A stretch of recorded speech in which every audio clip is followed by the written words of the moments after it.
With an understanding of the t-distribution now, and seeing that the conditions for the t procedures follow very closely to those for the standard normal, or for the standard normal procedures, the z procedures.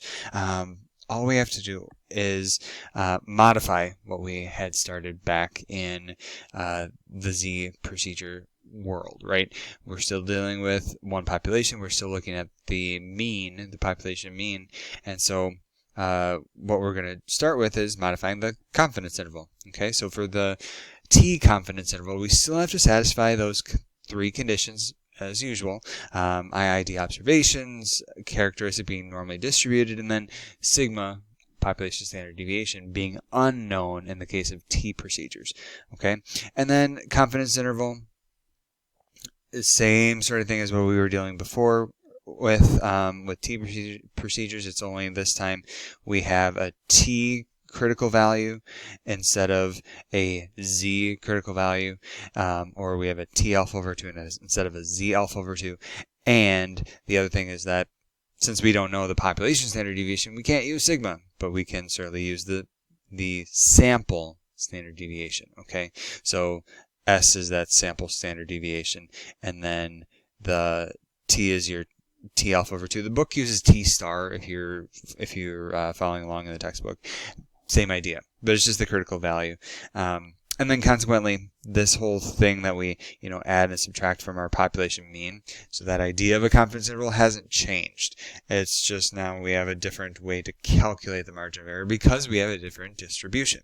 Okay, to calculate this T alpha over 2 value, T critical value, very similar to how we did it for the standard normal, or the z alpha over 2, the standard normal instance. We're just going to do t dot inv of 1 minus alpha over 2 and then degrees of freedom. For E, we can use, instead of confidence dot norm, we can use confidence dot t because we have a t distribution. And so there we go. Ironically, if you do confidence dot norm by accident, when your n is high enough, they'll actually be pretty darn close. Okay, but you need to use confidence dot t, and we will be asking you to provide that in your work. Okay. All right. So quick little example here, because our confidence intervals, we've been doing those for a little bit now. We have a random sample, 10 foot surgery patients, had a mean weight, standard deviation that. Assuming weight is normally distributed characteristic, find the 95% confidence interval. Okay, so I want to label the information that I've given. So first up, this is 10. That should be our sample size, right? And then we have a mean weight. I know that to be x bar. And then this 25, we want to label it as sigma, but we would be wrong because it is corresponding to the sample. It's pertaining to those 10 patients. So it's a sample standard deviation. And then we know that our alpha is 5% because since we have a 95% confidence interval. Okay? So then with this, I can formulate my confidence interval, right? I can do x bar plus and minus t alpha over 2 times s over square root n. Okay, and I'm going to do this by hand first, and then I'll check it with Excel. Okay, so x bar is going to be 240. Plus and minus, I need to calculate this t alpha value, but then it'll be 25 over square root of 10. Okay, so let's go into Excel, and I'm going to compute my t alpha over 2 as t dot inverse of 1 minus 0.05 over 2, and then comma, degrees of freedom. Okay, so since I have 10 as a sample size, my degrees of freedom is 1 less, so 9. Okay, so let's go into Excel and do that calculation. All right, in Excel I do t dot inverse tab over probability was 1 minus 0.05 divided by 2, and then degrees of freedom was 9. Boom, there we go, so 2.26-ish. Okay, so let's make note of that.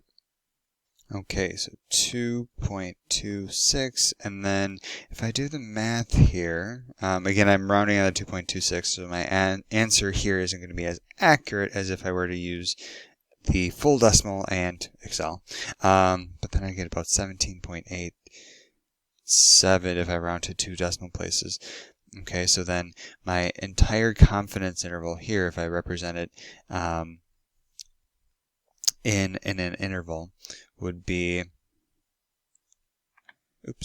I'm doing this calculation on my calculator, so from about 222.13 to 257.87.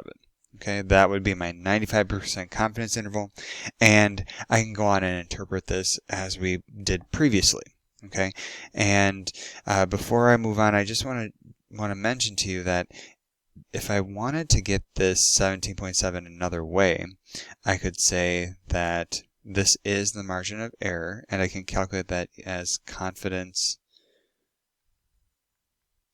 dot t, and then alpha, which is 0.05, my standard deviation, which is 25, and then n, which is 10.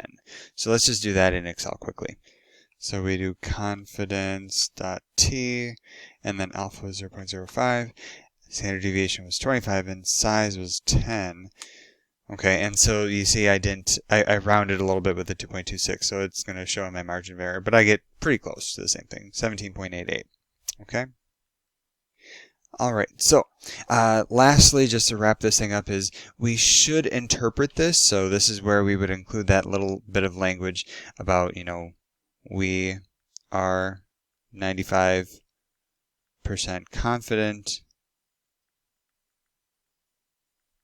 that the true mean weight for foot surgery patients